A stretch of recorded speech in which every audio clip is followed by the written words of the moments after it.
السلام عليكم ورحمة الله وبركاته إن الحمد لله والصلاة والسلام على من لا نبي بعد أما بعد أعوذ بالله من الشيطان الرجيم بسم الله الرحمن الرحيم أولم يهد للذين يرثون الأرض من بعد أهلها أن لو نشاء أصبناهم بذنوبهم اللہ سبحانہ و تعالی اس صورت میں مختلف انبیاء اور ان کی قوموں کا تذکرہ فرما رہے ہیں اور اس چیز کا بیان ہے کہ کس انداز سے انہوں نے اپنے انبیاء کی دعوت کو جھٹلایا اور اس کے نتیجے پہ ان پہ عذاب آئے۔ تو اسی سلسلے میں اللہ سبحانہ و تعالیٰ ارشاد فرماتے ہیں کہ کیا وہ لوگ کہ جو کہ زمین کے وارث بنے اور زمین کے مالک بنے پہلی قوموں کی تباہی اور ہلاکت کے بعد، کیا پہلی قوموں کے جو واقعات ہیں انہوں نے ان بعد میں آنے والوں کو اس چیز کی رہنمائی نہیں کی اور اس چیز کے بارے میں نہیں بتلایا، ان کو یہ چیز سمجھ نہیں آتی کہ اللہ نشاء وصبناہم بذنوبہم، کہ اگر ہم چاہیں تو ہم ان کو بھی ان کے گناہوں کی وجہ سے پکڑ لیں۔ تو اگر ان سے پچھلی قومیں اپنے گناہوں کی وجہ سے تباہ و برباد کر دی گئیں تو ان کو بھی پکڑا جا سکتا ہے اور ان پہ بھی پکڑ آ سکتی ہے۔ وَنَطْبَعُ عَلَىٰ قُلُوبِهِمْ،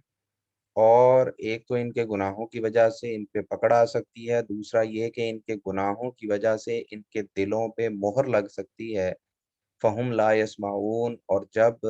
ان کے دلوں پہ مہر لگ جائے گی تو اس کے بعد پھر یہ سن نہیں سکیں گے، یعنی یہ حق کو سن نہیں سکیں گے اور سمجھ نہیں سکیں گے۔ تو جب انسان گناہوں میں ڈوب جاتا ہے تو پھر اس کا نتیجہ یہ نکلتا ہے کہ اس کے دل پہ مہر لگ جاتی ہے،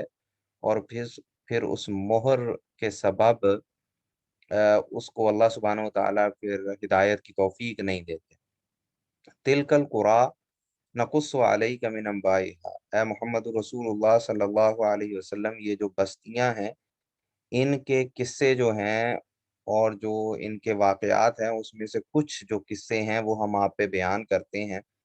وَلَقَدْ جَاءَتْهُمْ رُسُلُهُم بِالْبَيِّنَاتِ، اور ان کے جو انبیاء تھے وہ ان کے پاس واضح دلائل اور معجزات لے کر آئے۔ فَمَا كَانُوا لِيُؤْمِنُوا بِمَا كَذَّبُوا مِن قَبْلُ، تو یہ لوگ اس چیز پہ ایمان نہیں لائے جس کو انہوں نے ابتدائی طور پہ جھٹلا دیا تھا۔ یعنی جب انبیاء کی دعوت ان کے پاس آئی تو ابتداً انہوں نے اس کی تکذیب کی، اس کو جھٹلایا، اور اسی جھٹلانے کی لعنت اور اس جھٹلانے کی سزا کے طور پہ پھر ان کو بعد میں توفیق نہیں ہوئی کہ بعد میں یہ ایمان لا سکیں۔ کذالک یطبع اللہ علی قلوب الکافرین، اللہ سبحانہ و تعالیٰ کا یہی انداز ہے اور یہی طریقہ کار ہے کہ اللہ سبحانہ و تعالیٰ کافروں کے دلوں پہ مہر لگا دیتا ہے کہ جب وہ اپنے کفر میں بڑھ جاتے ہیں تو پھر ان کو اس کے بعد ایمان لانے کی توفیق جو ہے وہ نہیں ملتی۔ وما وجدنا لاکثرہم من عہد، اللہ سبحانہ و تعالیٰ فرماتے ہیں کہ ہم نے ان میں سے اکثر کو اس حالت میں پایا ہے کہ یہ اپنے وعدے کو پورا نہیں کرتے۔ اکثریت ان کی بد عہد ہے، وعدہ خلافی کرنے والی ہے۔ اس میں یا تو اشارہ ہے اس وعدے کی طرف جو اللہ سبحانہ و تعالیٰ نے سارے انسانوں کو پیدا کرنے سے پہلے لیا، جس کا تذکرہ اسی صورت میں آگے جا کے آئے گا کہ اللہ سبحانہ و تعالیٰ نے ساری اولاد آدم کو اکٹھا کیا اور ان سے یہ پوچھا کہ کیا میں تمہارا رب نہیں ہوں، تو ان سب نے کہا کہ ہاں تو ہمارا رب ہے۔ تو وہاں اللہ سبحانہ و تعالیٰ کے رب ہونے کا سب نے اقرار کیا، لیکن اب کافر جو ہیں وہ اس وعدے سے، اس اقرار سے مکر رہے ہیں۔ اور اس سے یہ مراد بھی ہے اس آیت میں ان کی وعدہ خلافی کا کہ ان جنرل جو وہ وعدے کرتے ہیں لوگوں کے ساتھ چاہے کریں تو اس کی وہ وعدہ خلافی کرتے ہیں۔ تو وعدہ خلافی چاہے کسی بھی طرح کی ہو، چاہے اللہ کے ساتھ ہو یا لوگوں کے ساتھ ہو، ہر صورت میں وہ ایک گناہ کا کام ہے۔ تو اللہ سبحانہ و تعالیٰ فرماتے ہیں کہ اکثریت ان میں سے ایسی پائی گئی کہ جو کہ وعدے کو پورا کرنے والے نہیں تھے۔ وَإِن وَجَدْنَا أَكْثَرَهُمْ لَفَاسِقِينَ، اور ان میں سے اکثر کو ہم نے نافرمانی کرنے والا اور فاسق پایا۔ ثُمَّ بَعَثْنَا مِن بَعْدِهِمْ، پھر ان کے بعد ہم نے، ان انبیاء کے بعد جن کا پیچھے تذکرہ گزرا ہے، ان کے بعد ہم نے موسیٰ علیہ السلام کو بھیجا بِآیاتنا، اپنی دلائل اور نشانیوں کے ساتھ، الی فرعون و ملئہ، فرعون اور فرعون کے جو وزیر تھے، جو اس کے امراء تھے، جو اس کے ساتھ اس کی درباری تھے، ان کے پاس ہم نے موسیٰ علیہ السلام کو بھیجا، فظلموا بها، تو ان لوگوں نے بھی ان کا حق بالکل ادا نہیں کیا اور انہوں نے ظلم کیا اور انکار کیا اور کفر کیا۔ فانظر کیف کان عاقبۃ المفسدین، تو آپ پھر دیکھیے کہ جو فساد کرنے والے تھے ان کا انجام کیسا ہوا۔ تو ان کا انجام کیا ہوا کہ اللہ سبحانہ وتعالیٰ نے ان کو سمندر میں غرق کر دیا، جیسا کہ قرآن پاک میں آگے جا کے تفصیلی طور پہ آئے گا کہ کس طرح فرعون اور اس کا جو لشکر تھا اس کو غرق کر دیا گیا۔ وقال موسیٰ یا فرعون انی رسول من رب العالمین، موسیٰ علیہ السلام نے اب جب بات چیت شروع کی فرعون سے، تو انہوں نے کہا کہ اے فرعون انی رسول من رب العالمین، میں رب العالمین کی طرف سے رسول بنا کر بھیجا گیا ہوں۔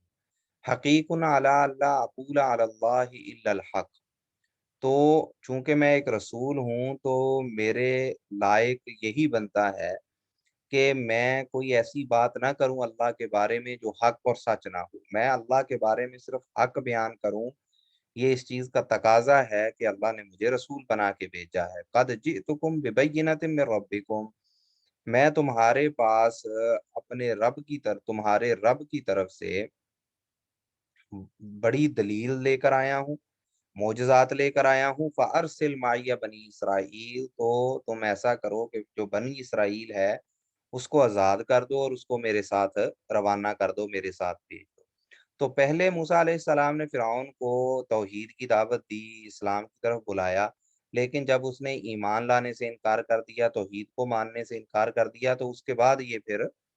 دوسرا مطالبہ انہوں نے اس کے سامنے رکھا کہ جو بنو اسرائیل ہے، جو میری قوم ہے، اس کو کم از کم آزاد کر دو اور میرے ساتھ جانے دو، تاکہ ہم مصر کو چھوڑ کے نکل جائیں جہاں ہم غلامی کی زندگی بسر کر رہے ہیں، اور ہم واپس شام میں چلے جائیں جہاں جا کے ہم آزادی سے پھر توحید کے مطابق اپنا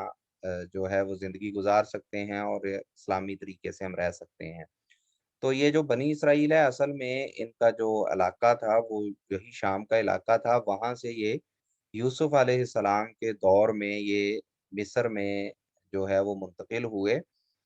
جب اللہ سبحانہ و تعالیٰ نے حکومت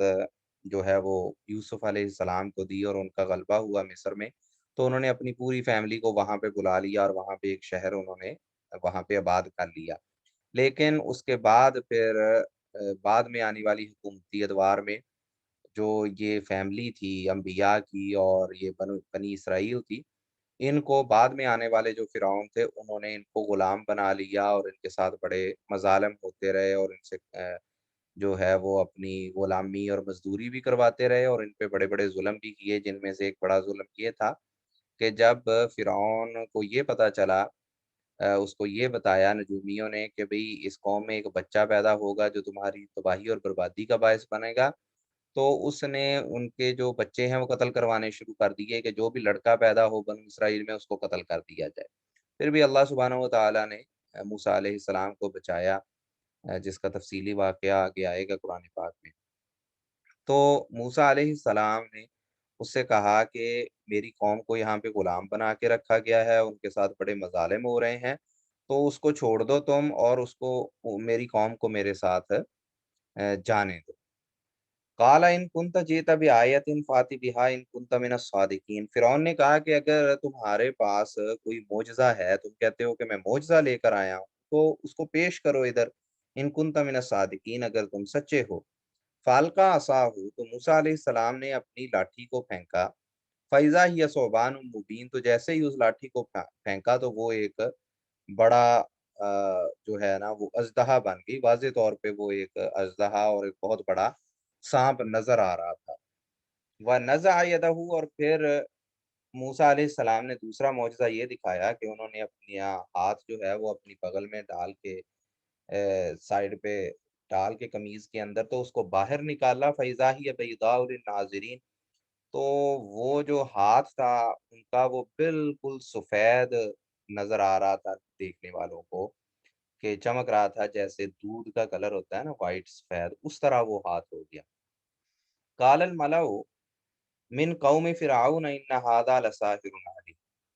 تو فرعون کی قوم میں سے جو سردار تھے، جو بڑے بڑے درباری تھے، جو وزیر تھے، انہوں نے کہا کہ ان هذا لساحر علیم، یہ تو کوئی بڑا ہی ماہر آ، جادوگر لگتا ہے۔ یہ اس دور میں جادو کا بڑا زور شور سے غلبہ تھا، اور اس جادو کے فن میں، جادو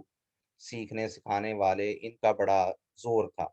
تو انہوں نے جب ان چیزوں کو دیکھا کہ ایک جو لاٹھی ہے، ایک جو عصا ہے، وہ ایک اژدہا بن گیا، اور اسی طرح یہ ہاتھ سے جو ہے سفید نکل رہا ہے، تو انہوں نے ان معجزات کو بھی جادو ہی سمجھا، اور انہوں نے کہا کہ یہ تو کہیں سے کوئی بہت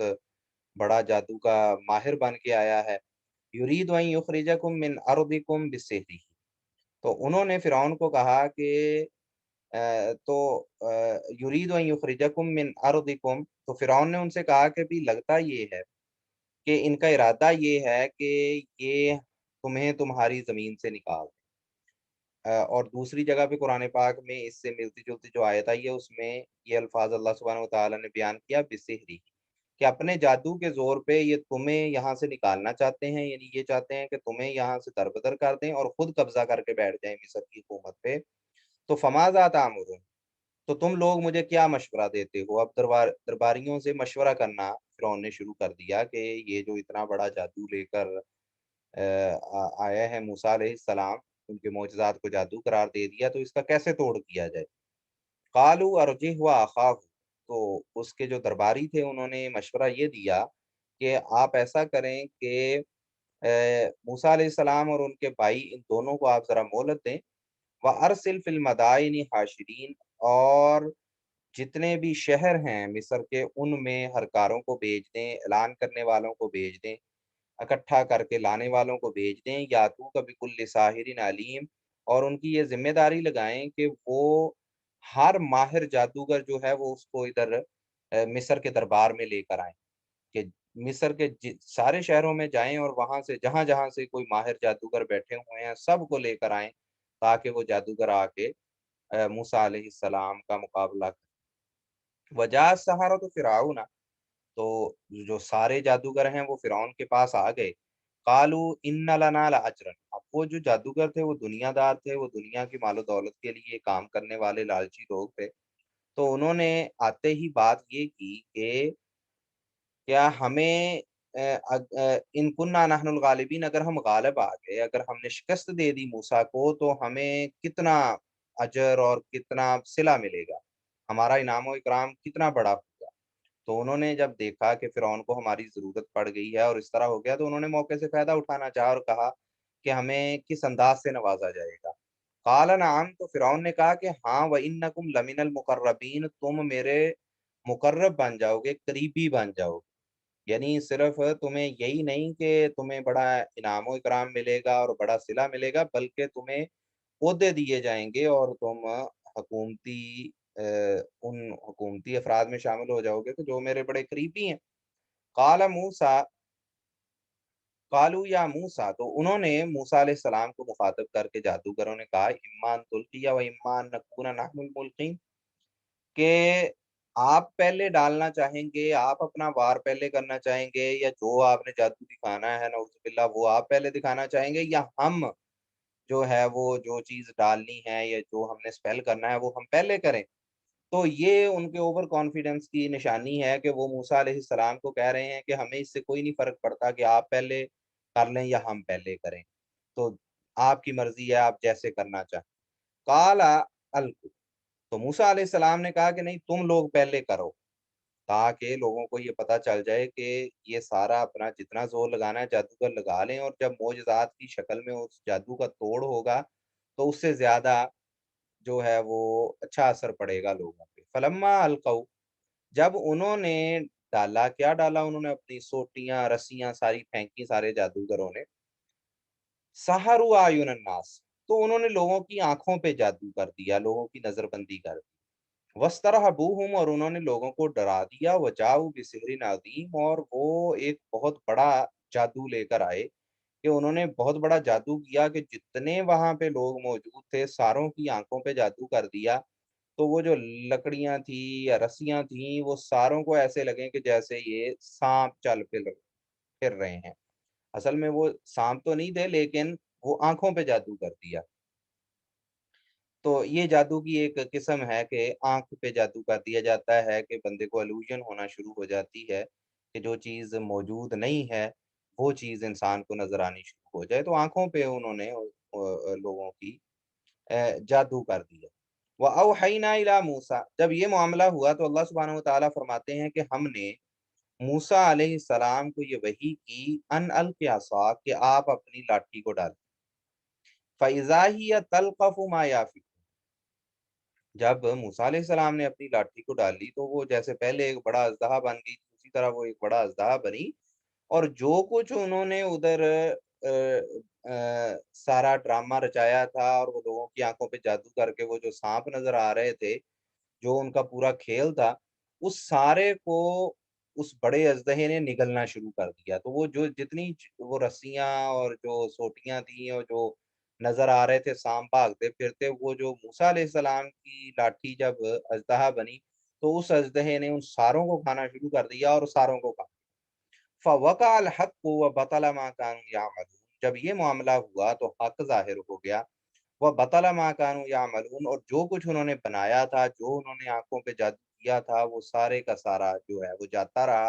اور وہ باطل ہو گیا۔ فَغُلِبُوا هُنَالِكَ، اور وہ لوگ اس موقع پہ ہار گئے، مغلوب ہو گئے، وَانقَلَبُوا صَاغِرِينَ، اور وہ اس معاملے میں بہت رسوا ہو کے لوٹے کہ ان کی بڑی وہاں پہ بے عزتی ہو گئی اور یہ ایک ذلت کا باعث بنا۔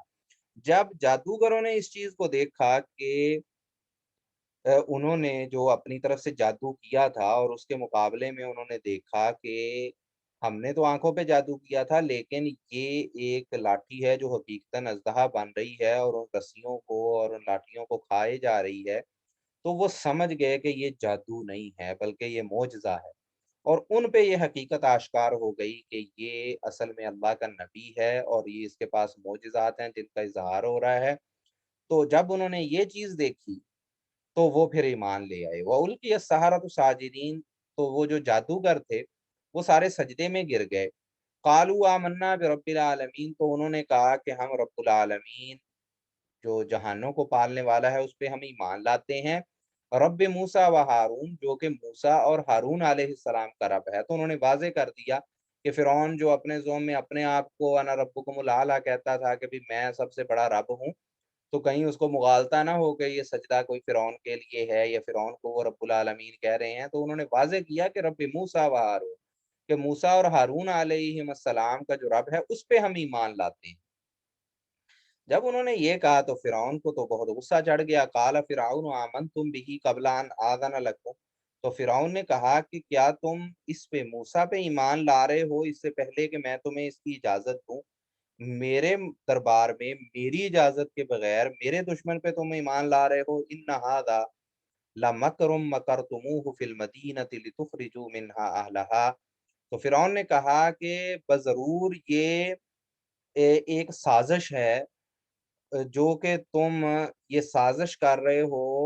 اس شہر میں آ کے، اس کیپٹل سٹی میں آ کے، لتخرجوا منہا اہلہا، تم سارے کے سارے ملے ہوئے ہو، لگتا ہے مجھے کہ جو جادوگر باہر سے بھی آئے ہیں وہ بھی، اس نے اب فرعون نے الزام لگایا کہ تم موسیٰ علیہ السلام کے ساتھ ملے ہوئے ہو اور تم یہ سارے جادوگر، تمہاری اصل میں یہ سازش ہے کہ تم ہمارا ہی حکومت کا تختہ پلٹنا چاہتے ہو، ہمیں اس شہر سے نکالنا چاہتے ہو اور خود قبضہ کرنا چاہتے ہو۔ فسوف تعلمون، تو اگر تمہاری یہ سازش ہے تو تمہیں عنقریب پتہ چل جائے گا کہ میں پھر تم سے کس انداز سے نمٹتا ہوں اور کیسے تمہیں سزا دیتا ہوں۔ تو وہ کیسے، کیا سزا اس نے تجویز کی؟ فرعون نے کہا لَأُقَطِّعَنَّ أَيْدِيَكُمْ وَأَرْجُلَكُمْ مِنْ خِلَافٍ، میں تمہارے بازو اور تمہاری ٹانگیں مخالف سمت سے کاٹ دوں گا، یعنی اگر میں تمہارا بایاں بازو اور دائیں ٹانگ کاٹ دوں گا فار ایگزامپل، یا اس کے اپوزٹ کر لیں کہ دایاں ہاتھ اور بائیں ٹانگ کاٹ دوں گا، ثم لأصلبنکم اجمعین، پھر میں تم ساروں کو سولی پہ چڑھا دوں گا اور نشان عبرت بنا دوں گا۔ تو اس نے اس طرح ان کو ڈرانے کی کوشش کی کہ یہ اس چیز سے باز آ جائیں کہ جو جس انداز سے یہ موسیٰ علیہ السلام پہ ایمان لائے۔ لیکن اب ان کا جو جادوگر تھے ان کا ایمان پختہ ہو چکا تھا، ان کو اللہ سبحانہ وتعالیٰ کی طرف سے ہدایت دے دی گئی تھی۔ قالوا انا الی ربنا منقلبون، تو وہ ڈرے نہیں، وہ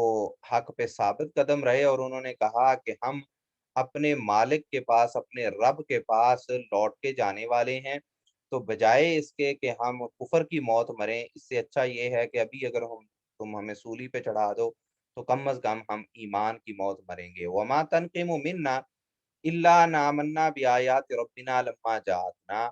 اور تو ہم سے کس چیز کا بدلہ لے رہا ہے؟ ہم میں کون سا ایسا عیب ہے کہ جس کا تم ہم سے انتقام لے رہا ہے، سوائے اس کے کہ ہم اپنے رب کی آیات پہ ایمان لائے، ان معجزات پہ ایمان لائے، لما جاتنا، جب وہ معجزات ہمارے سامنے آ گئے۔ تو ہم نے کوئی قصور نہیں کیا، ہماری کوئی خرابی نہیں ہے، پھر بھی تم کس چیز کا ہم سے بدلہ لے رہے ہو؟ ربنا افرغ علینا صبرا، اور پھر انہوں نے اللہ سے دعا کی کہ اے ہمارے رب، افرغ علینا صبرا، اب ہم پہ یہ بہت بڑی آزمائش آنے والی ہے، تو اس میں ہم پہ صبر کو نازل کر کہ ہم صبر کا اور ثابت قدمی کا مظاہرہ کریں، اور کہیں بے صبری میں ہم اس ایمان سے ہاتھ نہ دھو بیٹھیں اتنے بڑے عذاب کو دیکھ کے یا اتنی بڑی سزا کو دیکھ کے جو فرعون ہمیں دینا چاہتا ہے۔ وتوفنا مسلمین، اور اے ہمارے رب ہمیں یہ توفیق دے کہ ہمیں موت اس حالت میں آئے کہ ہم مسلمان ہوں۔ تو پھر اس کے بعد اللہ سبحانہ وتعالیٰ نے ان کی اس دعا کو قبول کیا، اور فرعون نے اپنا جو اس کی طرف سے دھمکی تھی اس پہ عمل درآمد بھی کیا۔ تو یہ جو جادوگر تھے جو ایمان لا چکے تھے، انہوں نے پھر موت کو گلے لگا لیا، لیکن انہوں نے اس چیز پہ کمپرومائز نہیں کیا کہ ایمان کو جو ہے وہ چھوڑ دیں، اس کے بعد کہ جب اللہ سبحانہ وتعالیٰ نے ان کو ہدایت دی۔ وقال الملأ من قوم فرعون، تو ابھی جو فرعون کے درباری تھے، جو اس کے وزراء تھے، انہوں نے یہاں پہ بھی بس نہیں کیا، ان کا غصہ ابھی بھی ٹھنڈا نہیں ہوا، اور وہ فرعون کو مزید برگلانے میں کسر نہیں چھوڑ رہے تھے، اور اس چیز پہ بھی ان کو تسلی نہیں ہوئی کہ انہوں نے ناحق اور ناجائز اتنے سارے جو جادوگر آئے تھے ان ساروں کو قتل کروا دیا۔ اس کے باوجود انہوں نے کہا کہ فرعون کو کہا کہ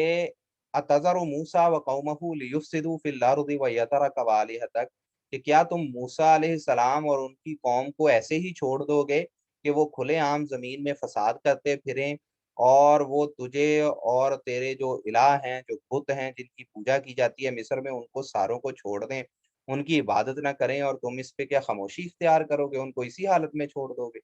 تو جو اہل حق تھے، جو توحید والے ہیں، ان کے لیے یہ اہل شرک فساد کا لفظ استعمال کر رہے ہیں۔ تو یہ ایک وتیرہ رہا ہے، ایک طریقہ رہا ہے کہ جو طاقتور لوگ ہوتے ہیں وہ چاہے خود ہی باطل پہ ہوں، وہ حق والوں کو بھی کہتے ہیں کہ جی یہ فساد کر رہے ہیں، یہ خرابی پیدا کر رہے ہیں۔ قالا، تو فرعون نے کہا کہ نہیں، میں ایسے تو نہیں ان کو چھوڑوں گا، سنقتل ابناءہم ونستحیی نساءہم، میں ان کے جو بیٹے پیدا ہوں گے ان کو میں قتل کروں گا، ونستحیی نساءہم، اور ان کی جو عورتیں ہیں ان کو ہم زندہ رکھیں گے، کیونکہ عورتیں جو ہیں وہ کمزور ہوں گی، تو اس طرح ہم ان کی قوم کو کمزور کریں گے کہ ان کے مردوں کو ہم قتل کرنا شروع کر دیں گے۔ وَإِنَّا فَوْقَهُمْ قَاهِرُونَ، اور ہمارا ان پہ پوری طرح زور ہے، غلبہ ہے، تو ہم یہ کام کرنے پہ قادر ہیں۔ تو یہ جو موسیٰ علیہ السلام کی پیدائش سے پہلے فرعون نے ایک وتیرہ شروع کیا تھا، ایک طریقہ شروع کیا تھا کہ لڑکوں کو قتل کروانا شروع کر دیا تھا، وہ اس چیز کو اب یہ دوبارہ شروع کر رہا ہے، اس چیز کی وجہ سے غصے میں آ کے کہ موسیٰ علیہ السلام نے آ کے جس طرح دین کی دعوت دی اور پھر جس طرح شکست ہوئی ہے فرعون کی اور جادوگروں کی، تو اس پہ ریٹیلیٹ کرتے ہوئے اب دوبارہ وہی جو طریقہ کار تھا اس کو شروع کرنے کا اس نے اعلان کر دیا کہ میں لڑکوں کو قتل کروا دوں گا اور لڑکیوں کو چھوڑوں گا۔ قال موسیٰ لقومہ، تو موسیٰ علیہ السلام نے اپنی قوم سے کہا کہ استعینوا باللہ، کہ تم اللہ سے مدد طلب کرو، واسبروا، اور صبر کرو، ان الارض للہ، زمین جو ہے وہ صرف اللہ کی ہے، یورثھا من یشاء من عبادہ، اور اللہ جسے چاہتا ہے اپنوں بندوں میں سے اس کو زمین کا مالک بنا دیتا ہے، والعاقبۃ للمتقین، اور آخر میں جو حقیقی کامیابی ہے وہ صرف متقی لوگوں کی اور اللہ سے ڈرنے والوں کی ہے۔ تو اللہ زمین کا مالک ہے، تو ان قریب اللہ تمہیں یہ وراثت میں زمین دے دے گا، تم زمین کے مالک بن جاؤ گے، تمہیں سربراہی مل جائے گی، تو تم اللہ سے مدد طلب کرو اور صبر کا دامن نہ چھوڑو۔ قالو، تو موسیٰ علیہ السلام کی قوم نے ان سے کہا، اوذینا من قبل ان تأتینا ومن بعد ما جئتنا، کہ ہم آپ کے آنے سے پہلے بھی ہمیشہ مصیبت میں رہے، اور آپ کے اب واپس آ جانے کے بعد بھی ہم مصیبت میں ہیں، کہ یعنی آپ کی جو پیدائش ہے اس سے پہلے بھی ہم پہ یہ مصیبت آئی کہ اسی طرح ہمارے لڑکوں کو قتل کرتے تھے، اور اب آپ جب آپ رسالت لے کے واپس آئے ہیں تو تب بھی ہم اس مصیبت میں ہیں۔ تو ہماری جو آزمائش ہے، جو مصیبت ہے، جو تنگی ہے، اس کا بڑا لمبا دور ہے۔ قال عسیٰ ربکم، تو موسیٰ علیہ السلام نے فرمایا کہ ان قریب تمہارا رب ان یہلک عدوکم، وہ تمہارے دشمن کو ہلاک کر دے گا، ویستخلفکم فی الارض، اور تمہیں زمین میں خلافت عطا کرے گا، زمین میں تمہیں خلیفہ بنا دے گا، سردار بنا دے گا، فینظر کیف تعملون، اور پھر اللہ سبحانہ و تعالیٰ یہ دیکھیں گے کہ تم لوگ کس طرح کے عمل کرتے ہو، کیا تم شریعت کے مطابق اپنی زندگی بسر کرتے ہو، یا تم لوگ بھی کفر یا فسق کی طرف چلے جاتے ہو۔ اقول قولی ھذا استغفر اللہ لی ولکم ولسائر المسلمین۔ السلام علیکم ورحمۃ اللہ وبرکاتہ۔